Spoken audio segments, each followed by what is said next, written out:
Faz aí, Estefânia. Tá bom.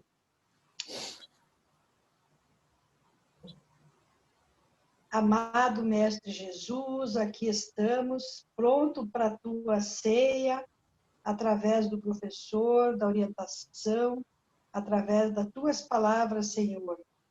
Estamos aqui para agradecer mais um dia pelo sol, pela chuva, que possamos reinar a paz no nosso planeta e nossos corações. Abençoe a todos nós na busca do conhecimento, que possamos um dia estar melhor que hoje, através do teu evangelho. Agradecemos, Senhor, e ao Mestre Jesus pela companhia eterna em nossos corações, trazendo um alento para superarmos as nossas dificuldades, as nossas mazelas. Oremos pelo planeta, pelos doentes, pelos abandonados, por todos aqueles ainda que não visualizaram, Senhor, a tua luz, a tua presença. Em nome de Jesus, graças a Deus. Que assim seja. Graças a Deus. Bom, então vamos lá. Nós estamos no capítulo 27, Pedi e obtereis, item 16. É isso, gente? Isso. Esse mesmo. Então vamos lá. Paulo, primeira carta aos Coríntios, capítulo 14, os versículos 11, 14, 16 e 17, né? Uhum. Se eu não entender o que significam as palavras, serei um bárbaro para aquele a quem falo, e aquele que me fala será um bárbaro, será para mim um bárbaro.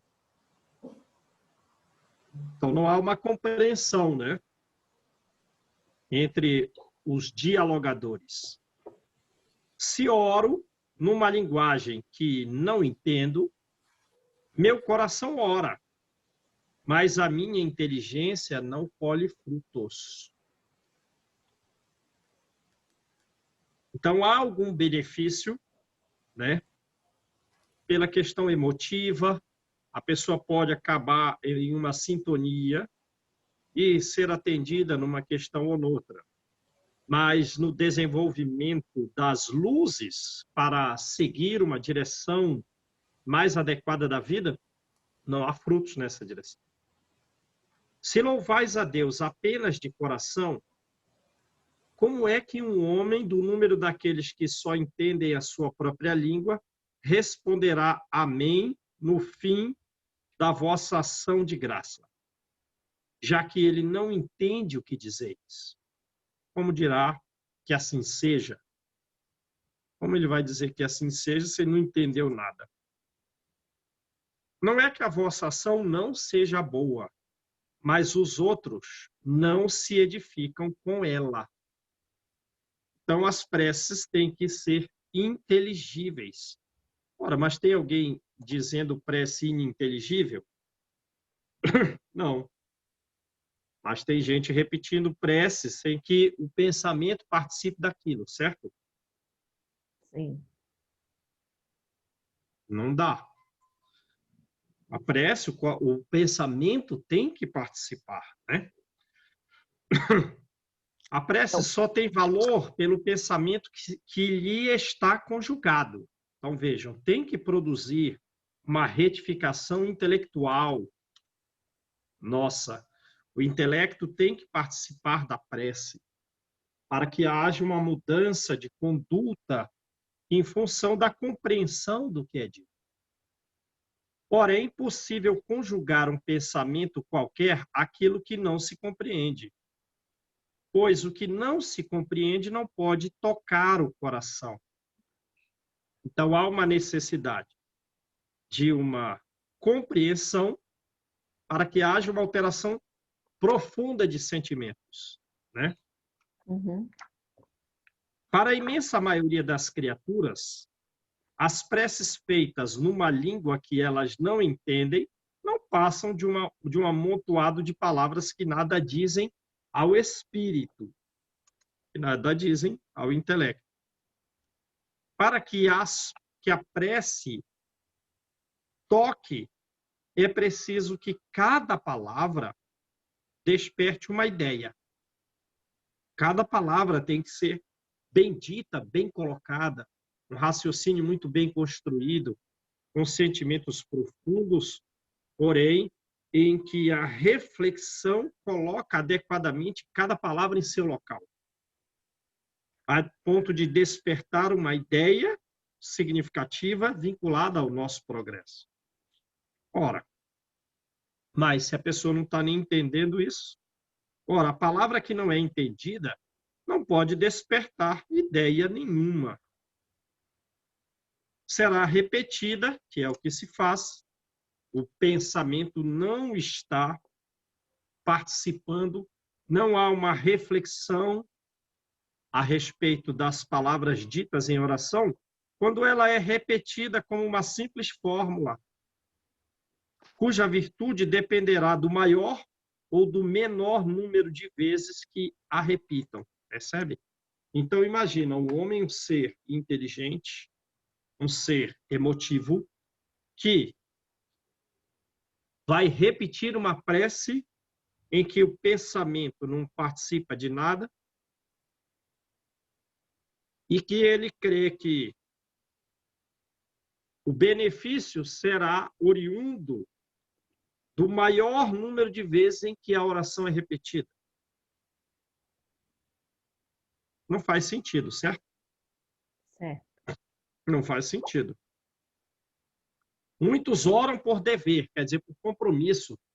Porque você está indo à igreja, você está indo, né, à casa religiosa, todas elas. Ah, eu estou indo porque você tem que ir. Eu estou indo porque tenho que ir. Quer dizer, é uma obrigação para se retirar um peso da consciência em função de que eu não cumpri um dever. Como pode isso? Muitos oram por dever. Aí vão orar porque se tem que orar. Alguns até por obediência aos usos, quer dizer, ao hábito. Não, é que eu ainda não fiz a minha oração da semana. É um hábito. Pelo que se julgam kits. Bom, como eu já fiz a minha oração da semana, eu estou liberto dos erros pregressos praticados. Essa é a função de Deus.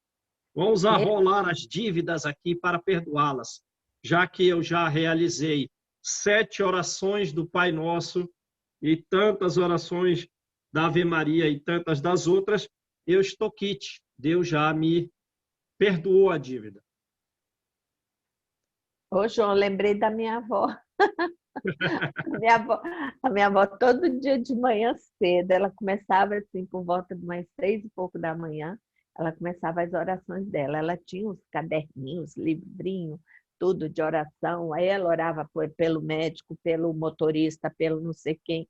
Tinha aquele monte de oração. Ela orava aquelas coisas todinhas. Mas se a gente batesse no quarto dela e dissesse assim, vó, vamos jogar um baralhinho? Menina, ela dizia, vou orar depois. Vamos lá jogar o baralho. Ela fechava o livrinho e ia jogar o baralho. Lembrei dela, tadinha. Não podemos fazer das orações um hábito, não é um hábito, né?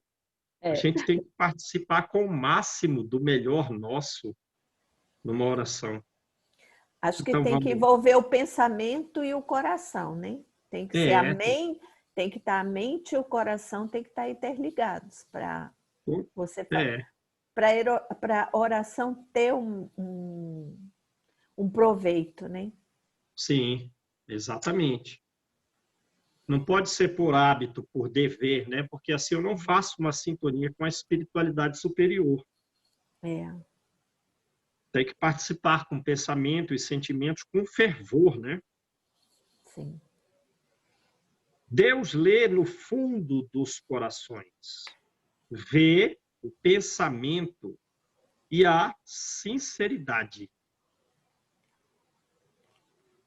Julgá-lo, pois, mais sensível à forma, vamos orar, né?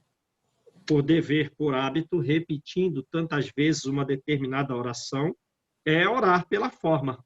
E a gente acreditar que Deus é mais sensível à forma do que ao fundo, do que ao efetivo conteúdo, é rebaixá-lo. Certo? Certo. É o que o Paulo disse na sinagoga na sinagoga de Damasco, né? Ele diz, vocês vêm aqui orar por Moisés. Mas e a vossa vida doméstica? Ele falou assim, não tem castigo suficiente para os vossos desvios. Para toda a sinagoga. Não tem castigo suficiente para os vossos desvios. Quanta dor oculta por detrás dessas túnicas. Falou assim mesmo lá na sinagoga. Então vamos lá, aqui, ó, capítulo 28, item 2, né? É o capítulo à frente, página 329, na minha edição aqui. 329. É a oração dominical, né? Sim. A oração do Pai Nosso. Então vamos lá. Item 2, prefácio. Os espíritos recomendaram a Allan Kardec que puséssemos a oração dominical no início desta coletânea, no início da coletânea de preces. Não somente como prece, mas também como símbolo. Então, também, eles colocaram, os espíritos preferiram a oração que Jesus nos ensinou, do Pai Nosso, ela também é um símbolo. De todas as preces, é a que eles colocam em primeiro lugar, seja porque procede do próprio Jesus. Então, o primeiro motivo dessa prece estar colocada aqui como a primeira das preces é que ela procede de Jesus, seja porque pode suprir todas as outras. Todas as outras preces podem ser substituídas por essa, conforme os pensamentos que a ela associamos. Porém, com essa condição, qual? E os pensamentos, conforme os pensamentos que nós associarmos a essa oração. Então, é uma interpretação ampla e profunda a respeito do que disse Jesus nessa prece. Ou seja, para nós, realizarmos essa oração com proveito, a que Jesus nos ensinou, ela precisa ser estudada, porque ela sendo resumida, já que ela simboliza todas as preces seguintes e que podem ser realizadas, existe uma amplitude de ideias que deveriam ser despertadas em nós ao realizarmos a oração do Pai Nosso, mas é justamente aquilo que não se faz. Essas ideias amplas, além da própria concisão da prece, não está na cabeça do homem quando ele repete essa oração. Aí, ó, é o mais perfeito modelo de concisão, de resumo. Verdadeira obra-prima de sublimidade na simplicidade. Então, é a oração mais sublime, mais concisa e simples. Com efeito, sob a forma mais singela, ela resume todos os deveres do homem para com Deus, resume os nossos deveres para com Deus, para consigo mesmo, para conosco mesmo, e para com o próximo. Essa prece encerra nela uma profissão de fé, quer dizer, uma declaração de fé, um ato de professar, não é a profissão trabalho, né? É uma declaração de fé. Essa fé, então, ela encerra uma declaração de fé, e a gente sabe que fé envolve razão. Para se ter fé, há necessidade da compreensão, e para que se compreenda, há necessidade de muito estudo, certo? Encerra também um ato de adoração a Deus. Então, aí é uma questão sentimental, porque envolve adorá-lo, e de submissão, e de nós nos submetermos à vontade dele, de sermos resignados diante das provas que hão de nos elevar, as dificuldades vividas que hão de despertar nos nossos espíritos virtudes. Lembra, a finalidade do sofrimento é essa, a fixação do bem em nós. Porém, para isso devemos ser submissos e não revoltados. Envolve o pedido das coisas necessárias à vida e o princípio da caridade.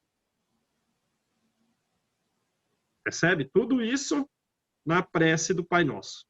Uma declaração de fé, um ato de adoração, de submissão, pedido do que é necessário e uma demonstração de que a caridade vai implicar a salvação de todos nós. Dizê-la, essa prece, na intenção de uma pessoa, é pedir para ela o que se pediria para si mesmo. Certo? É aqueles itens que nós lemos pedindo para outra pessoa, como se pedíssemos para nós. Contudo, em virtude mesmo da sua brevidade, o sentido profundo que encerra as poucas palavras de que ela se compõe escapa à maioria das pessoas. Quer dizer, é uma prece concisa, é um resumo, Por ser muito concisa, muito resumida, a maioria das pessoas não entende o sentido profundo dessa oração. E é o que se deveria coletar dessa oração. Né? O quê? O sentido profundo. Por isso mesmo, geralmente é dita, porque não se coleta o sentido profundo da oração, a oração do Pai Nosso, geralmente, não é todas as vezes, há quem a compreenda. Né? E há pessoas aqui no grupo que a entendem bem. Geralmente é dita sem que os pensamentos se detenham sobre as aplicações de cada uma das suas partes. Então, não tem um pensamento que reflita, que seja uma espécie de solo germinativo, no qual as partes resumidas dessa oração possam fazer florescer ideias, despertando a alma na direção do bem. Deu para entender? Então, não entendeu o sentido profundo? Não. O pensamento, então, não se deteve nas partes dessa oração que implicam, né, aplicações para o nosso dia a dia? Não. Mas geral, as pessoas não a dizem com essas consequências surgidas nelas mesmas como um fruto oriundo dessa oração. Dizem-na como uma fórmula, cuja eficácia é proporcional ao número de vezes que seja repetida. Então, vamos lá. Como eu tenho que sair aqui a 5 minutos, vamos repetir essa prece em 7 vezes, rapidinho, porque eu tenho que outra coisa para fazer. Percebe? O pensamento está vinculado numa espécie de ansiedade com relação ao futuro, do que eu devo realizar, e não na compreensão profunda de cada parte dessa oração. Mas se eu repetir 7 vezes, estou liberado. 5 vezes, 7 vezes, sei lá quantas vezes. Pronto. Estou aliviado, já fiz minhas orações. Ora, quase sempre esse é um dos números cabalísticos. 3, 7 ou 9, tomados a antiga crença supersticiosa, uma superstição, na virtude do número, dos números e do uso nas operações de magia. Aconselhado pelos espíritos e com a assistência deles, aditamos um comentário a cada uma das proposições dessa prece, que lhes desenvolve o sentido. Então, ela é muito resumida. Precisa que o sentido seja desenvolvido. E mostrar as aplicações, a fim de preencher o vazio que a sua concisão deixa na mente. É tão concisa e deixa um vazio na mente. Porque a gente não tem um contexto, de conhecimentos profundos a serem despertados pela oração concisa de Jesus. Percebe a coisa? Então tem que estudar muito para que a oração concisa do Pai Nosso desperte pensamentos. Conforme as circunstâncias e o tempo disponível, é possível dizer-se a oração dominical na sua forma simples ou na forma desenvolvida. Beleza? Beleza. Então, vamos lá. Volta à página 320 nessa edição aqui. 320.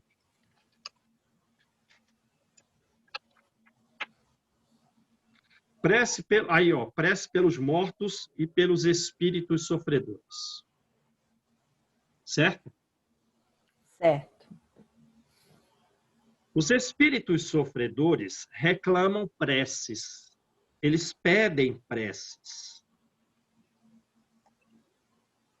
Os que estão com algum grau de arrependimento e desejosos de melhorar, certo? Aqui no próprio Evangelho, nós temos um espírito que deu uma instrução. Ele não é um espírito elevado. Tem uma instrução dos espíritos aqui que ele não é um espírito elevado. E que ele pede prece.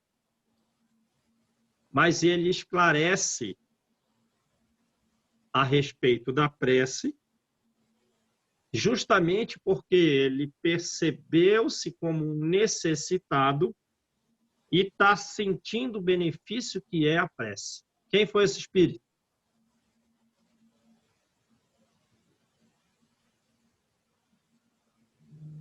Não lembro, João.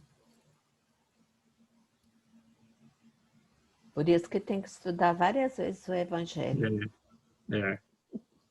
Para poder a gente fixar. É aquela rainha da França, né? Qual é o capítulo lá? É o capítulo 2? Não sei se é no capítulo 2, né? E olha que essa instrução... Pensei nela, hein? Então, Só não falei. Uma realeza terrestre. Depois leiam essa prece aí. Aham. Ela não é um espírito elevado, mas você acha que o Kardec está preocupado em colocar mensagens aqui só de quem sejam espíritos super elevados? Não, ele quer colocar o que é útil para nós. Venha de onde venha, e todo mundo pode trazer uma pedra para a construção desse edifício que há de regenerar o mundo. Todo mundo. Eu vou descartar algum benefício trazido só porque o espírito não tem um nome muito evoluído? Às vezes, como tem no Livro dos Médiuns, os espíritos inferiores, não trazendo uma comunicação de conteúdo profundo e útil, eles colocam nomes venerados para que sejam aceitos. E às vezes aparecem para nós, sob formas, porque eles podem mudar a forma deles e nos enganar. Sabiam disso? Sim. Por exemplo, uma vez apareceu para mim o Divaldo, que às vezes quando o Divaldo vinha aqui, eu conversava com ele. Então, no sonho, um espírito tomou a forma do Divaldo, mas eu estava desconfiado. Eu já tinha estudado os assuntos, eu olhava, esse Divaldo está esquisito. Esse Divaldo está estranho. Não, esse Divaldo está estranho. Pensando no sonho, né? Esse Divaldo está estranho. Aí eu olhei bem perto assim do olho dele e percebi que ele era um lunático. Ele era alguém demente, mentalmente demente. Aí eu falei, olha só, estou querendo me enganar. Estou querendo me enganar. Só que não me enganou. Depois que você falou isso, agora eu fico, toda vez que eu tenho sonho com alguma pessoa, eu fico desconfiada. Eu agora desconfio sempre. Tem que desconfiar. O que vale é o conteúdo. Então, a gente vê aqui. Ele colocou uma mensagem da Rainha da França, colocou. No livro dos médiuns, se perguntar assim, às vezes o espírito é tão elevado que a mensagem dele é tão alta que não, o Allan Kardec falando, que não desperta em nós alguma coisa assim útil, essa prece serviu assim para mostrar a distância, para mostrar a distância que falta entre eles e nós. Aí ele falou assim, Allan Kardec, por isso que muitas vezes as orações, o conteúdo, aquela mensagem de um espírito mais ou menos próximo da gente, ele até usa um termo lá assim, né? Eu não lembro qual é o termo, me desculpe os espíritos, mas que seja assim, eu não lembro o termo que ele diz. Mas se esse meio semelhante para a gente é mais útil, porque a gente é uma coisa mais do nosso dia a dia. Aquela comunicação. Iguala, né? E ele fala assim, e os inferiores? A gente pode evocá-los? Pode coletar conteúdos deles? Sim, claro, pode evocá-los. Agora nós que estamos, não vamos evocá-los na nossa casa, mas no centro espírita podemos evocá-los para que eles recebam um tratamento, para que digam o que querem e tal. Como eu fiquei muito preocupado com o plano contra mim, traçado, né, pelos espíritos que não queriam que eu progredisse, que desse algum contributo mínimo que fosse aí aqui na Terra. Aí eu lá no centro espírita evoquei o mentor da proposta de colocar ao meu lado um espírito que fosse assemelhado de Divaldo, para que ele se apresentasse e dissesse o que ele queria. Entenderam a coisa? Uhum. Kardec não disse, invoca os espíritos inferiores, pergunta o que eles querem. Naturalmente, eles vão lá, vão receber um tratamento, ou iniciar um tratamento.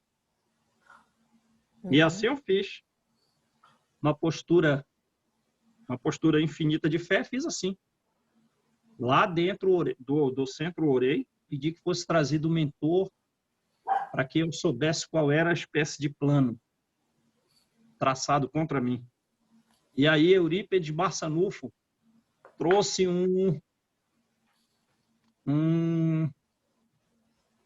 como é aqueles que participavam, trouxe um espírito inquisitor. Vixe. Trouxe um espírito inquisidor. Entenderam como é que funciona a coisa? Uhum.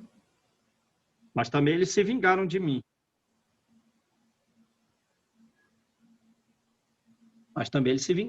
Porque eu atrapalhei a tramóia deles. E naquele dia mesmo da oração realizada, que eu pedi que evocasse o espírito, e aí trouxeram o inquisidor, pediram para eu agradecer a Eurípides Barçanufo, aquele mesmo dia, o vidro do meu carro foi quebrado por um morador de rua. Como que diz? Mexe lá, mexe cá. Atenção. Então, vamos lá. Os espíritos sofredores reclamam prece. Os sofredores que querem progredir pedem preces. E estas, as preces, lhes são proveitosas, porque, verificando que há quem pense neles, sentem-se menos abandonados, sentem-se menos infelizes. Mas a prece tem sobre eles uma ação mais direta, qual?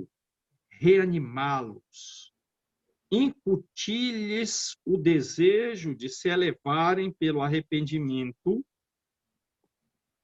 e pela reparação. Percebe bem a coisa? Não é só o arrependimento. Há uma necessidade de reparar. E pode desviar-lhes o pensamento mau. É nesse sentido que a prece pode não apenas aliviar, como abreviar os seus sofrimentos. Veja-se o céu e o inferno, segunda parte, exemplos. Bom, aí os exemplos aí a segunda parte do céu e inferno, que são só exemplos, é 3/4 do livro. Né? É. Então, vamos parar aqui. Vamos. João, por que a gente... eu queria entender por que a gente nasceu, a gente era os espíritos, nós fomos criados simples e ignorantes. E por que a gente... E a gente não tinha conhecimento do mal. E de onde veio esse conhecimento para a gente? Porque Deus não nos ensinou a ser mal, né? Ele nos criou simples e ignorantes, né? E sem conhecer o mal. E como é que a gente foi por esse caminho? De que forma? O mal, ele se origina dos instintos. Os instintos nossos, refiro-me às questões dos animais. Percebe? A necessidade da alimentação. Então, quando a gente estava, por exemplo, no reino animal, não tem uma consciência clara. Eu não tenho uma consciência a respeito dos direitos alheios. O que eu quero é me alimentar, mas tem pouco alimento, eu vou disputar com você. Se você quiser me tomar aquilo, eu vou te ferir, eu vou te matar, eu vou te agredir. Então, o mal é algum desvio que surge, mas tem por princípio as características animais das quais nós já tivemos. Meu Deus. Mas isso vai, com o tempo, se abrandar, né? É a natureza material superior à natureza espiritual ainda. Mas, com o perpassar do tempo... E aí a gente foi desenvolvendo outras que não é aquela da alimentação, não é aquela... Nós acabamos prejudicando de várias formas os nossos irmãos, né? Não só na questão alimentação. Mas aí, não há, digamos assim, quando não há um raciocínio, não há uma responsabilidade. Percebe? Não podemos tratar alguém que... não, sim. Alguém sem a reflexão relativa ao equívoco como alguém que já possui uma reflexão profunda. A gradação das punições é distinta, a ponto de uma pessoa, um ser ainda primitivo, não tem responsabilidade com relação a esses fatos. Agora, qual é forte na gente o instinto de sobrevivência? Se alguém nos vem ferir, se alguém nos vem matar, há um instinto de sobrevivência, a ponto de, na questão 700 e alguma coisa, diz o Livro dos Espíritos, 740 e alguma coisa. Se eu matar alguém por legítima defesa, Deus me perdoa? Qual é a resposta que tem lá? Só a necessidade perdoa. Quer dizer, pode ser necessário a legítima defesa. E aí você, nessa necessidade, assassinou alguém para proteger-se ou para proteger algum dos seus. É uma defesa legítima. Moisés diz, não matarás. Mas e quando é para que eu não morra ou alguém amado não morra? Se alguém invade a minha casa, não é legítimo que eu a defenda? E a pessoa pode vir num estado de extrema fúria ou de inconsciência completa, que talvez isso seja necessário. Completa a questão. Se for possível que não se cometa o assassinato, que não seja cometido. Mas, no acaso que, às vezes, existe a necessidade, existe, está lá. Está escrito de forma muito curta. Mas, vê, então, como é que o homem vai vencer o seu instinto de sobrevivência? Percebe todas as circunstâncias? Por exemplo, ele não teve filhos, já está velho, tem muito conhecimento espiritual. Ele está numa condição mais adequada de nem se defender. Uhum. Agora, ele não tem tanto conhecimento religioso, é ainda pai de família, os seus filhos são pequenos, a esposa não trabalha tanto a ponto de suprir as necessidades familiares. Talvez, numa determinada circunstância, sem o mínimo excesso, talvez seja necessário que ele pratique o assassinato sem levar culpa. Imagina, eu faço a inferência, depois de tanto refletir, comentar. Às vezes, quando a gente comenta, aí justamente vem, depois crescem as ideias. Pensa Paulo. Nero decreta a morte dele. Olha, vocês vão lá às ocultas. Vão lá, essa equipe pega ele que está preso e decapita ele. Beleza, às ocultas. Fácil é para ele, digamos assim, vencer o instinto da sobrevivência? Creio que não. Mas ele, sem filhos, já tendo cumprido a sua missão, conforme o mandamento de Jesus, mais de 30 anos de serviços ininterruptos a favor do Evangelho, a pessoa vai decapitá-lo. Tá tranquilo, vai lá, faz aí, não sofre nada. Não, ele tem algo dentro dele que aquela situação de morte por uma decapitação precisa ser vencido, mas ele já está naquele grau em que ele está em condições de vencer o próprio instinto de sobrevivência. Mas ele chega do outro lado cego.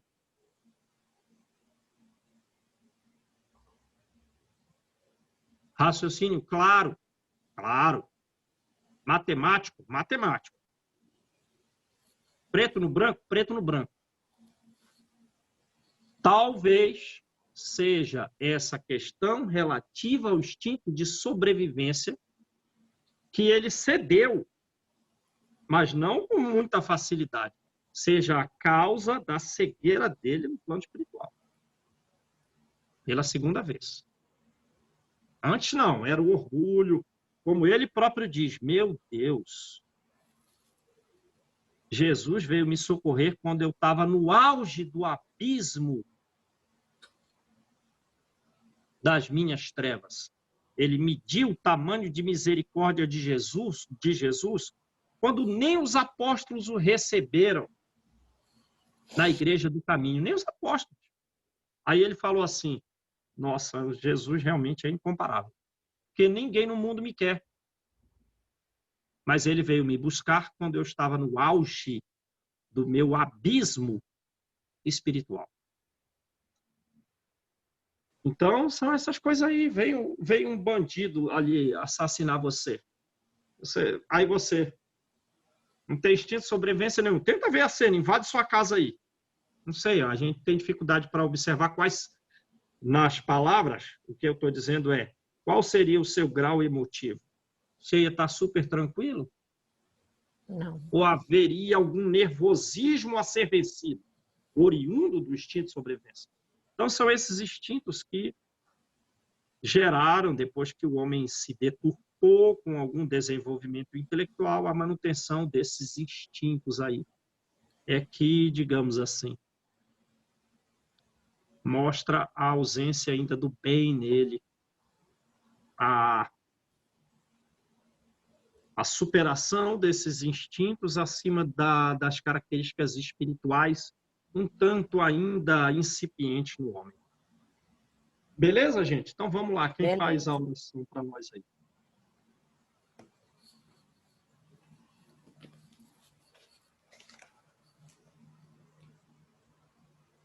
Amado Mestre Jesus, agradecidos estamos, Pai, por mais esses ensinamentos que nos deixastes através do Evangelho.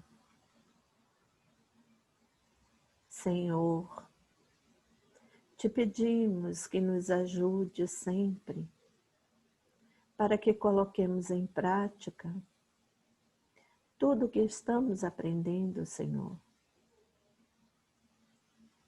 Se cairmos, que ajudem a nos levantarmos, para que possamos seguir o teu caminho, em busca do teu reino de felicidade que prometeste. Sabemos que devemos trabalhar arduamente em prol dos nossos irmãos menos favorecidos. Coloca-os, Senhor, em nossa existência e abrando os nossos corações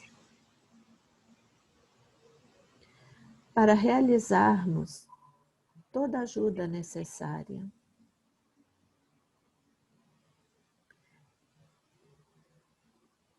Temos a confiança de que a maior ajuda é a nossa e não a deles, Pai. Senhor, fica conosco hoje, amanhã e sempre.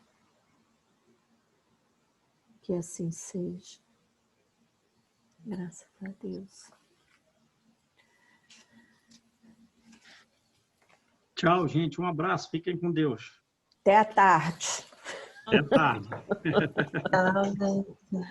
Tchau, gente. Até mais. Tchau, até. Até mais.